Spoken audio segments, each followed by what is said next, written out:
tyres. You know how good Nicky is, right? He's a fine job. A fine job all year as Andrea Dovizioso currently stands in 6th position in the championship. Really good job for a rookie on a satellite machine.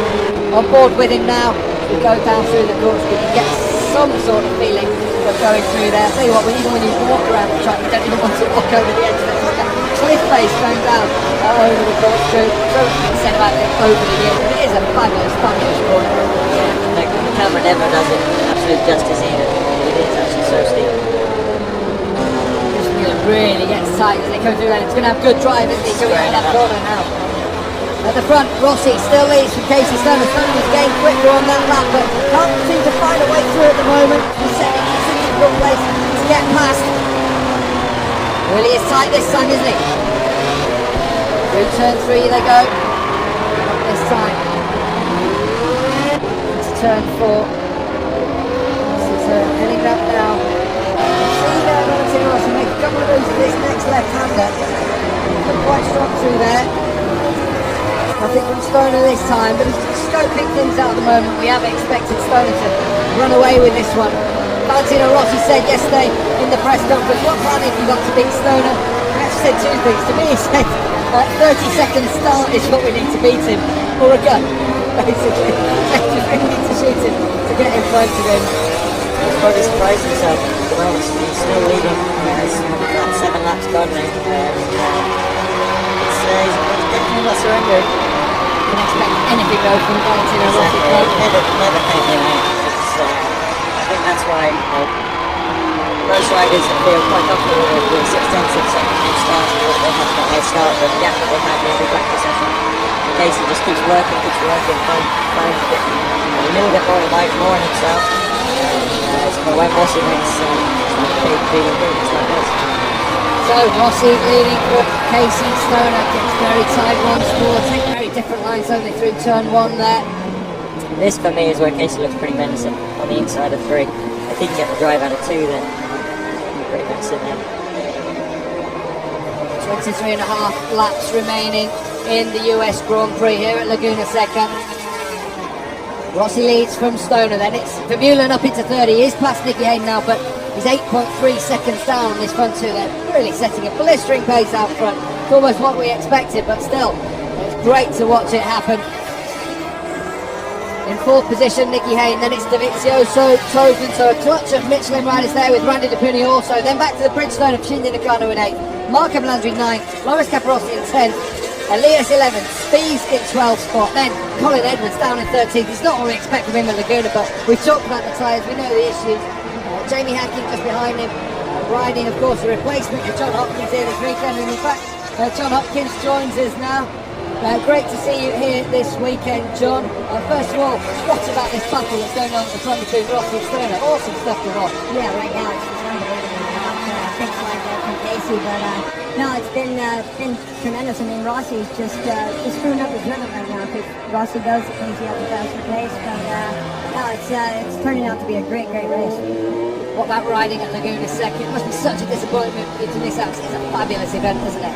Yeah, definitely. I mean, being from California, this is my home Grand Prix, so it's a shame that I'm not here, but just recuperating, getting better. But I mean, it's a shame. You know, it's a great track, great facility, and the fans are always really good here. Just having a look at Casey Stoner, who sets a new circuit record with a 1:21.8, pulverised it. In fact, 7/10 of a second quicker. John, tell us about your injury at the moment. How's that improving? Yeah, it's getting a lot better. I mean, I had to have the meniscus part of the knee repaired, and then a bolt and plate and 4 screws put into my ankle, but I'm expected to be back at good. Let's hope he's back up, Renault. Of course, former teammate for John Hopkins on board with Christmas Vermeulen now is running third spot. Someone running wide onto the front, that was Marco Melandri, yeah. Melandri's had some real trouble this year, and more of them coming here at Laguna Seca. He was up in about 9th position, Marco Melandri, and Stoner just having another think about going through at turn 11. Not this time. Rossi really is making himself as wide as possible around this circuit. Yeah, definitely. I mean, they're going into turn 5. He's just really strong on the brakes, Rossi. The Yamaha's really getting in there really well. this time either, coming over turn one. Different line every single time from the pair of them. Really duking it out at the front. Round turn two, then into turn three. This is where Chaz has pointed out to us. Casey's very, very fast, very quick through there. Looks really, really dangerous. But Rossi's managing to hold on to things. This really has to be his only tactic in this race, isn't it? We've all seen how good Casey's been this weekend. Yeah, definitely. I mean, every time Casey gets by him, Rossi has an instinct. He's just got to shove his way back forward. They head now up to turn six, up the hill. Funny corner that one, isn't it? It's being made way up the hill. It's got a little bit of an extra kick as well. Yeah, definitely. I mean, it's a blind corner, and I've been playing a lot of MotoGP game, but it's a weird corner. You definitely have to know where you're going on the track to throw it in the top place. It's gained a bump as well this year, I think, from some car racing. On the exit of the little dip going up the hill, it's gained one quite big bump on the exit where we just sort of like slowed up a little bit. Just throw an extra spin. Rossi then leading, sitting in for turn 11, and pick back as quickly as possible. Get the gas down. Tom Cruise still down in pit lane, still enjoying the racing here. Stoner now having a look again around the outside. She's strong enough, hands on to things. Just under 21 laps remaining in this race. On board now with Casey Stoner. Heads into turn three. It's not close enough at the moment. There's a long, long way to go in this race. Vermeulen getting down to a 22.4 there that last lap. He's riding really good. Chris Vermeulen, he's 10 seconds down, but he's pulling, isn't he, on Nicky Hayden at the moment, pulling the distance on him. I expected that from Vermeulen. It's a shame he hasn't been able to maybe start further up front. Not that he would have had the pace necessarily to stick it out to the front with these two, because they are setting a lightning pace. 10 seconds in third place. That's awesome. That's unbelievable. Yeah, well, the tires. 11 laps. Yeah, the tires are definitely coming up to temperature. A lot of the people, Michelin and Bridgestone, have been having a difficult time getting the tires up to temperature. It's really hard to calm down. So, no, this tire should be warmed up, ready to go, and should be getting into the 20 miles One more now with Casey Stoner. Went through Rainy, now into turn 10. So we saw Alex De Angelis have a nasty crash yesterday, broke his thumb in there as well. De Angelis running down in 16th position, and that's got to be affecting his performance seriously, because he has been running very, very well in recent weeks, hasn't he? Yeah, definitely. I mean, his form was really, really good in the dry there in Germany, and it's been good here, but yeah, just a misfortunate injury for him. So, boys, you're the experts. Where's Stoner going to make the move, and when is he going to make the move?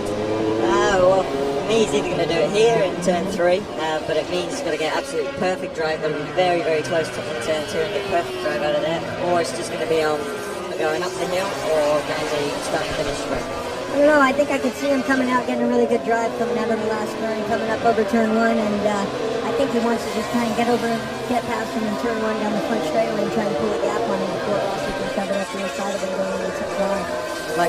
Like John said, it's definitely, he's out there to really wreck Casey's rhythm. It's really going on the whole weekend, and the longer you can do that for, you're just going to keep it at bay. But in saying that, Rossi, I haven't seen him do consistent 21.9s or 22.0s all weekend, so it looks like he's found something.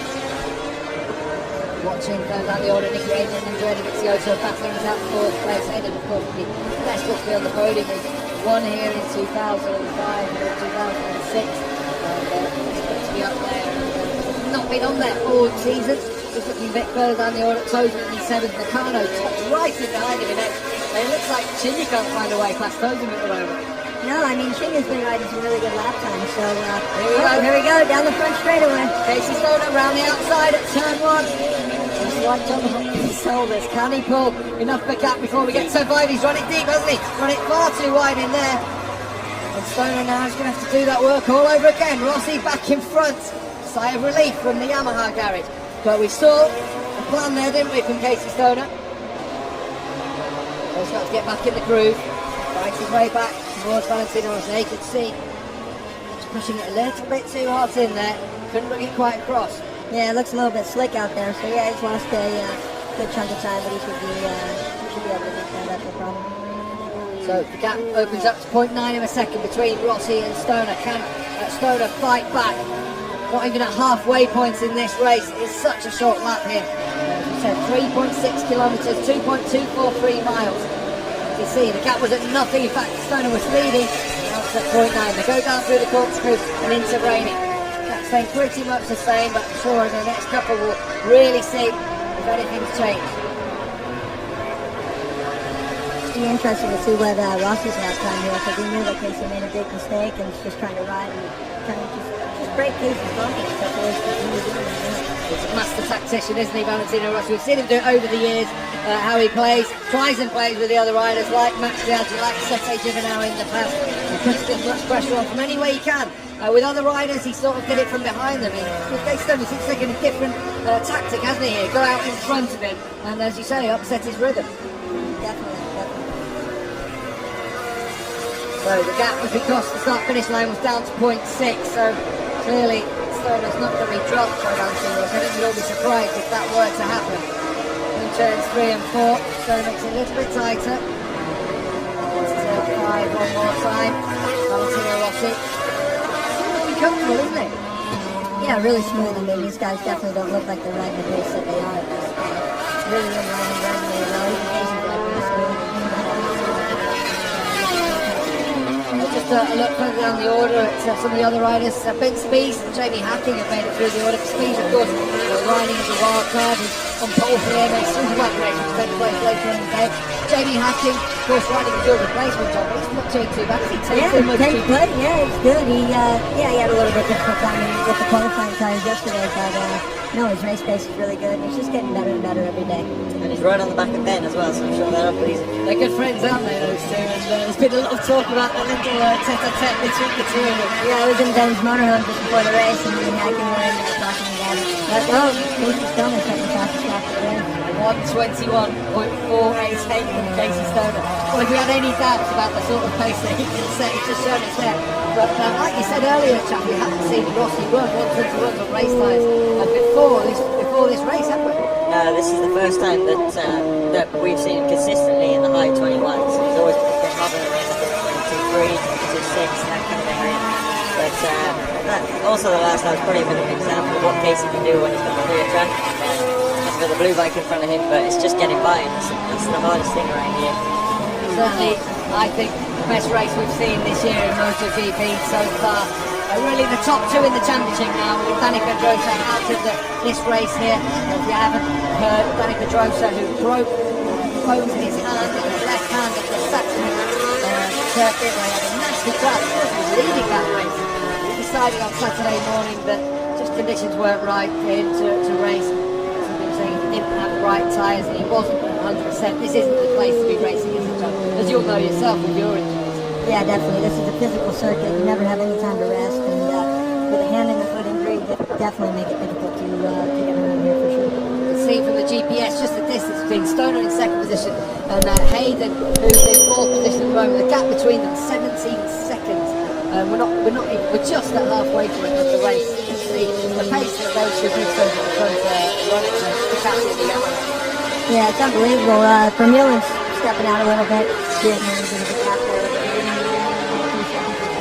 What about Andrea Dovizioso also right on the rear with Nicky Hayden? That's a great performance there. Oh, and Nicky Hayden going back in the car. Yeah, definitely. I mean, it's unbelievable for Dovizioso, first time ever seeing the place. Nicky obviously winning here in the past and always racing here in the AMA, so a great performance for Dovizioso. Tried to move on